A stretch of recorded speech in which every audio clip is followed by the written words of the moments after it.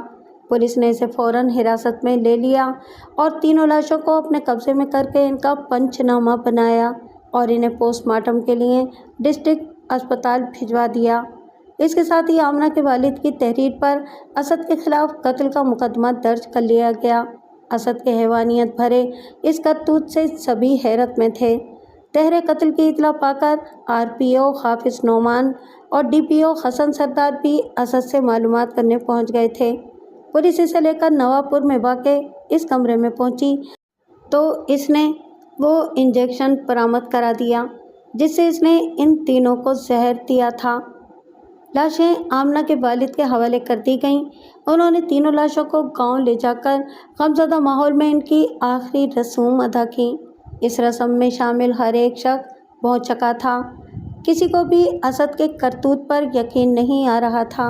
ادھر پولیس نے اسد سے تھانے میں تفصیل سے پوچھ تاچھ کی تو اس نے کئی چونکا دینے والے راز اگلے۔ اس نے اپنی بیوی اور بچوں کے قتل کی ایک نہیں کئی وجوہات بتائیں، جس میں آمنہ اور اس کے بچوں کا کوئی گناہ نہیں تھا، بلکہ اپنی اپنی خواہشوں اور انتہا پسند مزاج کی وجہ سے وہ ایسے لوگوں میں شامل ہو گیا تھا جو زندگی میں کبھی مطمئن نہیں ہوتے۔ اس نے بتایا کہ قتل کی پلاننگ وہ کافی پہلے کر چکا تھا۔ اسد بچپن سے خواہش پسند تھا۔ وہ پڑھ لکھ کر اونچا مقام حاصل کرنا چاہتا تھا۔ 6 بھائی بہنوں میں وہ چونکہ سب سے بڑا تھا، اس لیے اس پر ذمہ داریاں بھی بہت زیادہ تھیں۔ اسد نے MA کرنے کے بعد LLB کی پڑھائی شروع کر دی تھی۔ وہ چاہتا تھا کہ اچھی پڑھائی کر کے سول سروس کی تیاری کرے، لیکن اس سے پہلے کہ وہ یہ مقام حاصل کر پاتا، اس کے لیے پہلے سے ہی رشتے آنے شروع ہو گئے تھے۔ اس کے والد ہارون علی چاہتے تھے کہ بیٹے کی شادی ہو جائے۔ پھر ایک دن اس کے لیے رستم پور سے علی اکبر کی بیٹی سدرا کا رشتہ آیا۔ ان کی بیٹی جوان تھی، اس لیے وہ لڑکے کی تلاش کر رہے تھے تاکہ وہ جلد از جلد اپنے فرض سے سبکدوش ہو سکیں۔ دونوں خاندانوں کی بات چیت کے بعد اسد کا رشتہ سدرا کے ساتھ پکا کر دیا گیا۔